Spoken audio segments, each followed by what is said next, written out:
Welcome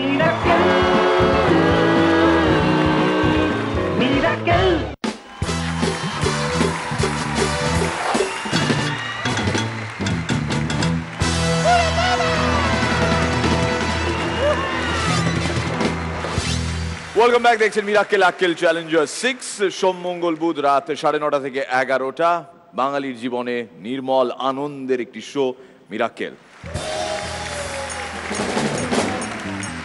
ব্যান্ডেজের সঙ্গে আমি মীর, আমাদের সঙ্গে আমাদের জাজেস রজতাভ দত্ত, শ্রীলেখা মিত্র, পরাণ বন্দ্যোপাধ্যায়, দ্য রেগুলার্স, এবং আজকের স্পেশাল মোকা বা ক্যাপুচিনো কৌশিক সেন।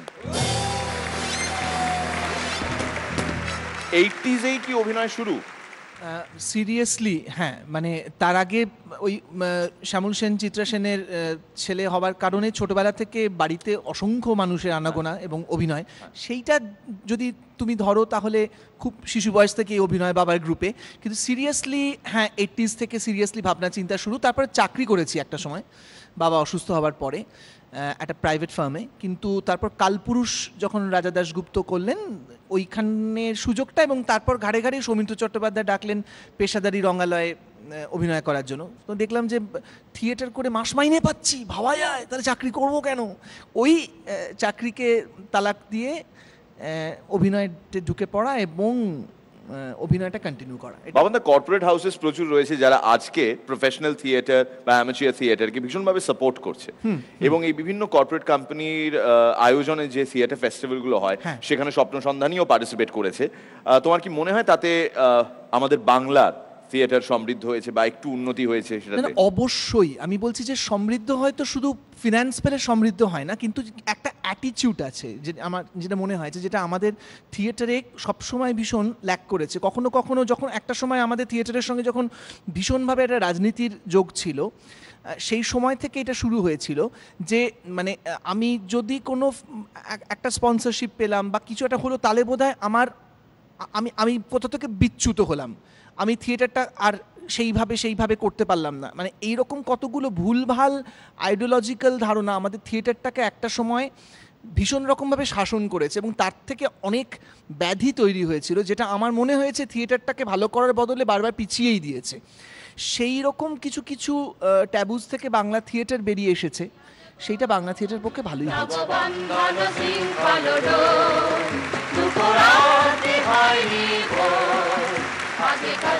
সেই বাংলা থিয়েটারের একজন উজ্জ্বল তারকা আজ আমাদের সঙ্গে, যিনি নিজেকে স্টার মনে করেন না, তিনি নাট্যকর্মী বলেন নিজেকে, এবং তার দলে যারা কাজ করেন সবাই তার কাছে সমান। গ্রেট লিডার, বকাবকি করলে দানবের চেহারাও ধারণ করতে পারেন প্রত্যক্ষদর্শীদের বয়ান অনুযায়ী। Kaushik Sen is a very hard task master, but then এরকম শিক্ষক পেতে কার না ভালো লাগে। Bhavanda, we're so happy to have you here today. Thank you. আজকে মিরাক্কেল সমৃদ্ধ হলো বাবান্দা এলো বলে। Thank you. আমাদের next contestant, please welcome Ishtiaq Nasir.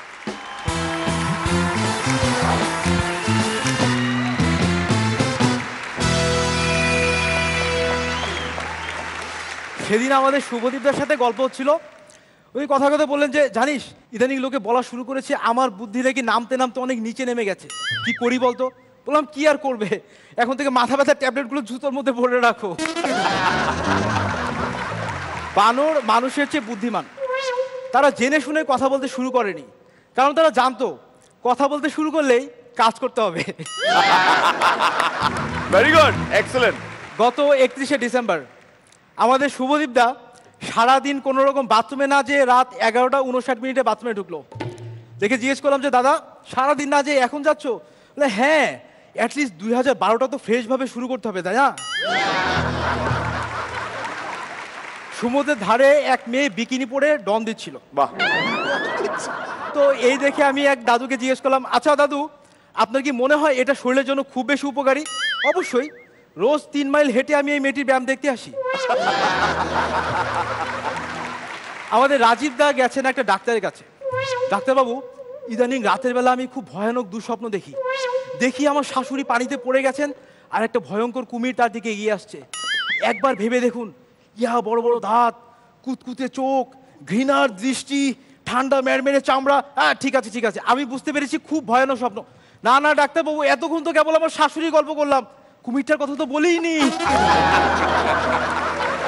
अजीब चीज है ये শাশুড়ি। মির্জা, একটা অদ্ভুত ব্যাপার খেয়াল করে দেখো, বাথরুমে যাওয়ার পথ বাথরুম থেকে ফেরার পথের চেয়ে সবসময় দীর্ঘতর।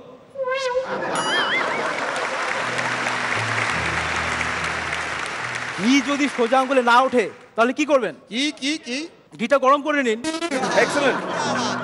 মোরাল অফ দ্য স্টোরি কি? কি? সব ক্ষেত্রে নোংরামি না করলেও চলে বস। বয়ফ্রেন্ড না থাকলে মেয়েরা কি বলে? কি বলে? ওসব চক্করে বাবা আমি একদম বিশ্বাসী নই। না না না আমার কাছে আমার ফ্যামিলি সবার আগে। প্রেম কি করব, সব কটা ছেলে ছাগল। ওই মেয়েটি যদি প্রেমে পড়ে তখন সে কি বলবে? কি বলবে? কি করেছে কি কি হয়ে গেল একদম বুঝতে পারলাম না। আমার ফ্যামিলি এটা মানতে বাধ্য যে আমি ওকে ছাড়া বাঁচবো না। ও ছাড়া বাকি সবগুলো ছেলে ছাগল। ও আমাকে খুব ভালোবাসে। Thank you so much.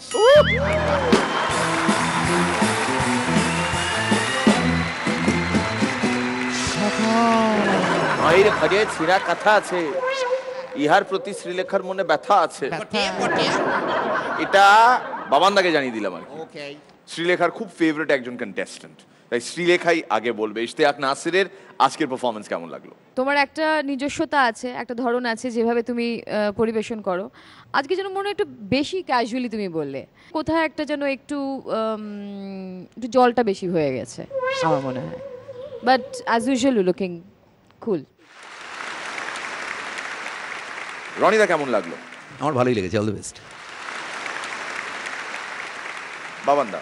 হ্যাঁ, শ্রীলেখার প্রিয় যেহেতু ওর এক্সপেকটেশনটা তো অনেক বেশি হবে। হ্যাঁ, কিন্তু মানে সেটা আমাদের তো নেই। আগের যে দুজন তারা তাদের শরীরটাকে খুব ব্যবহার করেছে, যেটা আমরা বারবার বলেছি, এনার্জি লেভেলটা ছিল। ও একেবারে একটা ভিন্ন স্টাইলে খেললেও তো আমার কাছে খুব নতুন, ফলে আমার খুব ভালো লেগেছে। নাসির ভাইকে আমি একটা কথা বলবো, কিন্তু সেটা পরান্দার কমেন্টসের পর। হ্যাঁ ঠিক আছে, সব সময় যে পারফরমেন্স এবারে 10-এ 10 হবে, একবার 9, একবার 8, একবার 8.5, সব সময় যে একই হবে তার তো কোনো কথা নেই। কিন্তু এটি এরপরে এই এত আলোচনার মধ্যে থেকে তুমি তো এরপরে যেটা দেবে সেটা আমরা হো হো করে উঠবো, আমার সেই এক্সপেকটেশন আছে। কারণ তুমি এবারে good performer, no doubt. Keep it up. New York, New Jersey এবং লন্ডন, লস অ্যাঞ্জেলিস, এই 4টে জায়গায় কিছু কমেডি ক্লাবসে স্ট্যান্ড আপ কমেডিয়ানদের দেখার সুযোগ পেয়েছিলাম। খুব সম্প্রতি কলকাতাতেও পেয়েছিলাম, এবং সেখানে আমাদের মিরাকেলের ইউনিটেরও কয়েকজন গিয়েছিলেন। আজহার উসমান, হরি কন্ডাবলু অ্যান্ড রাজীব সাটিয়াল, এই 3 জন বিশ্ববরেণ্য স্ট্যান্ড আপ কমিক্স, তাদের পারফরমেন্স দেখার সুযোগ পেয়েছিলাম কলকাতায় বসে। যখন মার্কিন যুক্তরাষ্ট্রে তাদের জায়গায়, মানে যেটা তাদের বিচরণ ক্ষেত্র, যখন পারফর্ম করতে দেখেছি, ঝাঁ চকচকে কোনো সেট নেই। ইনফ্যাক্ট ব্যাকড্রপটা অ্যাকচুয়ালি ওই আগেকার দিনে স্ট্যান্ডালোন থিয়েটার, মানে এখনও কয়েকটা যেগুলো রয়েছে, স্ট্যান্ডালোন থিয়েটারে সিনেমা শুরু হওয়ার আগে যে পর্দাটা ফেলা থাকে, সেই পর্দার মতন একটা ব্যাকড্রপ, সিম্পল, আর কিচ্ছু নেই। সেই পর্দাটা খুললে হয়তো স্টেজটা আরও একটু ডিপ হবে, বাট দ্যাটস অল। একটা স্ট্যান্ড, মাইক্রোফোনের স্ট্যান্ড, তাতে একটা কর্ডলেস মাইক্রোফোন লাগানো, আর কোনো কিছু নেই। Nothing cosmetic on stage. একটা চেয়ার পর্যন্ত নেই। একটা মানুষ এলো, সাদা মাটা, ভীষণ আনঅ্যাজিউমিং, দাঁড়ালো, একের পর এক গ্যাগ পেশ করছে, সামনে রাউন্ড টেবিল সিটিং, সবাই হাসছেন। কিন্তু যে জিনিসটা আমি লক্ষ্য করলাম, যে একটা তো চেন অফ ইভেন্টস থাকে, সিকোয়েন্স অফ ইভেন্টস, যে কোন গ্যাগ থেকে কোন গ্যাগে সে যাবে, এইটা যাওয়ার জন্য, এই ট্রানজিশনের জন্য একটু সময় দরকার যে কোনো অভিনেতার। বিশেষ করে ওই জায়গাটাকে সম্মান জানাতে হয়, বিকজ লোকজন রিয়্যাক্ট করছে, তারা হাসছে। বা ধরে নিই যদি যে কোনো একটা গ্যাগে একটু কম হাসি পড়লো, সেইটার জন্য উনি প্রস্তুত আছেন মেন্টালি, যে এরপর কিভাবে সাজাবেন। এবং নানান ধরনের অঙ্গভঙ্গি, মানে কর্ডলেস মাইক্রোফোনটা হয়তো নিয়ে তিনি কথা বললেন, তারপর লোকে যখন হাসছে, পরের জোকটা তৈরি হওয়ার আগে কর্ডলেস মাইক্রোফোনটা আবার স্ট্যান্ডে রেখে কিছুক্ষণ ওই স্টেজের ওপরে একটু হেঁটে নিলেন, হেঁটে নিয়ে আবার এসে পজিশনে। ওই যে হাঁটাটা, ওটা কিন্তু শুধু হাঁটা নয়, ওই সময়টা তার জন্য ওইটুকু সময়ই যথেষ্ট। Those minute 10 seconds of all, ওই 10 সেকেন্ডের মধ্যে উনি নেক্সট কোন গ্যাগটা পেশ করবেন সেটা ঠিক করে নিয়েছেন। ইশতিয়াক নাসিরের সামনে এই কথাগুলো বলার মূল বা প্রধান কারণ এইটা, যে ওদের বডি ল্যাঙ্গুয়েজটা যেরকম আনঅ্যাজিউমিং, মানে কোথাও টেনশনের লেশ মাত্র নেই, ভীষণ কনফিডেন্ট, নোজ দি অডিয়েন্স এবং জানে দি audience will it out of his or her hand, সেই বডি ল্যাঙ্গুয়েজের অনেকটা খুঁজে পাই নাসির ভাই আপনার মধ্যে। which is why I feel so good and all of us feel so good looking at you. আপনার মধ্যে সেই বিষয়টা রয়েছে। আমরা অনেকেই দোহাই দিই, দোষ দিই যে আমরা যেহেতু একটা ভার্নাকুলার প্রোগ্রাম, আমরা একটা রিজনাল চ্যানেল, তাই বোধহয় আমাদের ট্যালেন্ট সেইভাবে মানুষের কাছে পৌঁছে যেতে পারে না। কিন্তু বিশ্বাস করুন, বডি ল্যাঙ্গুয়েজের জন্য কোনো সাবটাইটেলের প্রয়োজন নেই। ওটা যে দেখবে সে অটোমেটিকলি জানবে you have the potential in you. Ishtiaq Nasir, we are very proud of you. Please.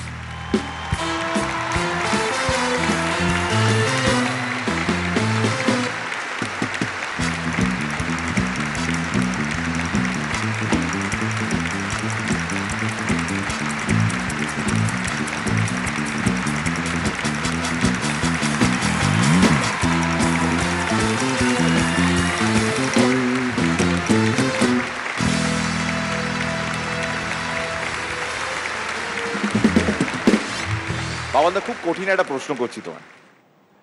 দর্শক বাবানকে এই প্রশ্নটা করা, কৌশিক সেনের সেরা অভিনয় তোমার চোখে? তপন সিংহর হুইল চেয়ার, একটা স্প্যাস্টিক ছেলে, সেটাতে রনিও অভিনয় করেছিল ছোট চরিত্রে, কিন্তু ওইটা আমার কাছে এখনো পর্যন্ত আমার মনে হয়, কারণ ওটা চিন্তন নায়ারও অন্যরকম, ব্যোমকেশের অমরেশ রাহও অন্যরকম, সব ঠিক আছে, কিন্তু সবটা মিলিয়ে অ্যাবসলিউটলি আমার আমার আমার শহরে এরকম অনেক মানুষ বাস করেন। ওই বয়সে আমি অতটা জানতাম না, কিন্তু যখন আমাকে বনহুগলি হাসপাতালে পাঠালেন তপন সিংহ, আমাকে আর লাবণীকে, দেখো ওইসব মানুষদের দেখে এসো, তাদের ভঙ্গি শুধু নয়, তাদের শারীরিক প্রতিবন্ধকতাটা নিয়ে তাদের যে বাঁচার যে আকুতিটা, তাদের যে লাইফটা, সেইটা আমাকে এত নাড়িয়ে দিয়েছিল, সেইটা চেষ্টা করেছিলাম খানিকটা অভিনয়ের মধ্যে আনার। এখনো পর্যন্ত আমার মনে হয় যে হুইল চেয়ারের চরিত্রটা, যার শরীরটা বাড়ছে, বয়সটা বাড়ছে, কিন্তু শরীরটা তার সঙ্গ দিচ্ছে না, ফলে অনেকগুলো অপ্রাপ্তি তার মধ্যে রয়েছে, সেইটা মিলিয়ে আমার নিজের কাছে ওটা খুব ভালো লাগে। আমার ব্যক্তিগত ফেভারিট কিন্তু অর্ক, কালপুরুষ হতে পারে।